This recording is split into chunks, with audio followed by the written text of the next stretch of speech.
Hey there, welcome to Minifig Monday. Thanks for joining me. Today we'll be taking a look at a custom character that I made in the Disney Springs, Florida Lego store. And it was pretty cool. I liked the environment. It was very loud, obviously, but it was very calming at the same time, if that makes sense. And it was cool. I've done these build a minifigures before. I've never done all three at the same time. So this was the first time that I built three different figures for $10. I was like, that's the deal that they have at the Lego store. You can only do this at the Lego store, basically. And in some Lego stores, I believe you can make your own completely custom character or figure. I didn't do that. I kind of wish I did, but I'm guessing it was kind of pricey. So maybe if I go back, I'll probably do that. But anyway, here is this figure. It's a girl. It is a girl. Maybe you're confused with the hair, but with the obvious pinks and stuff, and it's a little bit obvious it is a female.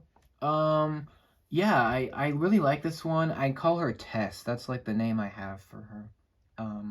Just because, I don't know. I just like that name. And, yeah, here she is. She does have the newer dress piece. We'll talk about that in a little bit. But here is her accessory, which is I think this is a banjo. I'm pretty sure that's what this is. I'm not 100%, 90% sure that's what that is. So here's a banjo. It's a nice piece. Let me take that out of her hand. So here it is. It's a great little piece. Got lots of printing. Very, very good shape. So there's actually two different ways that the minifigures can hold this. So right here, this rod connection, and you can have that in her hand like that. Or you could put a hand under this, like holding this rod, and have it like this, if that makes sense. That's how you could do it as well. So it's a pretty useful piece. I mean, it looks very good, and it works pretty well for, obviously, medieval mocks, or, you know, anywhere that needs a bit of music, you could put this in there. And I was glad to get this piece. I didn't have it before, and I'm glad I do now, because it's cool. Let me take that aside for just a minute. So, yeah, she is a little bit plain. I tried to match this as best as I could with the pink sweater and the dress piece. They kind of don't match, but the colors match. It's just the styles don't really. So this is from, I think it was a video set, or some kind of video minifigure, I think. I'm pretty sure. And then this torso, I'm not really sure what this is from. I assume it's Lego City, pretty sure. And so, yeah, they kind of clash a little bit, but I tried to find something that matched it, and this was the closest. So, yeah, I like the sweater. I love these dress pieces because sometimes they print on the back, which is nice, and it's kind of hit or miss. Like, sometimes you'll get printing on the back, sometimes you won't. Here's another character with this dress piece, Zuckuss from the Slave 1. Love that set, love this figure. You can see it's the same piece. Zuckuss has a lot more detailing. You can see he does have printing on the back of his piece, not her. So it just depends on what you want or whatever. Sometimes I think eventually they'll do more printing on the back of these, but it's pretty good. I like the technology look of it. Like, it's very disco looking, very music themed, which is cool, and I like it. There's one thing that's disappointing with this figure, and it's kind of my fault. I was specifically looking for heads that have alternate faces. So let me bring in a couple of the other figures that I made.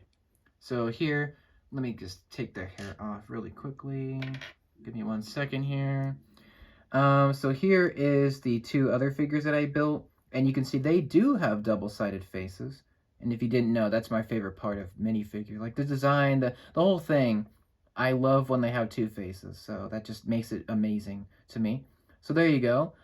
These have double faces. This one, sadly, does not, but the first face is great with the smile. Really, really good face. Hopefully you can see that. And it's a big old smile. She's smiling really big there. You can see with her eyebrows looking very, very cutesy, very adorable looking. And again, there's nothing on the back. That's the weak part. I guess it depends on what head you pick, but most of the faces most of the heads have double faces. Some of them don't, like this one. So that was just kind of disappointing, but I chose this face anyway because I thought it was really adorable. and it looked very, very expressive. So I really like that face for her. And yeah, you can see the connection there. I like the detail on her sweater. It's very, very nice. I also like her dress piece. I was glad to get another dress piece. I'm actually getting, like, just in slowly, I'm starting to get a little bit more of these dress pieces, which is very nice. I like them. I actually like them a lot more than the older dress pieces. So I have one for Wild Style. We did her a long time ago. Um, and she has the original Lego slope dress piece with printing on it. This one looks obviously nicer, but I think this one looks not too bad. And I like this figure. I think she's probably my favorite of the figures that I got. I'm glad I made her. You can make her at any Lego store, I think, pretty much right now. And yeah, it's a cool combination. I'm glad I did this build a minifigure. I really like these. For only 10 bucks, it's actually a pretty good deal. So yeah, let me know what you guys think. Do you like this one or not? Let me know. Have you guys built these minifigures before at the Lego store? Let me know. I'd love to know that down below. I know this was a shorter one, just because there wasn't too much to talk about, but I hope you guys enjoyed this anyway. Thanks for watching. Let me know what you think, and I'll see you in the next one. Stay tuned for more. Have a great day.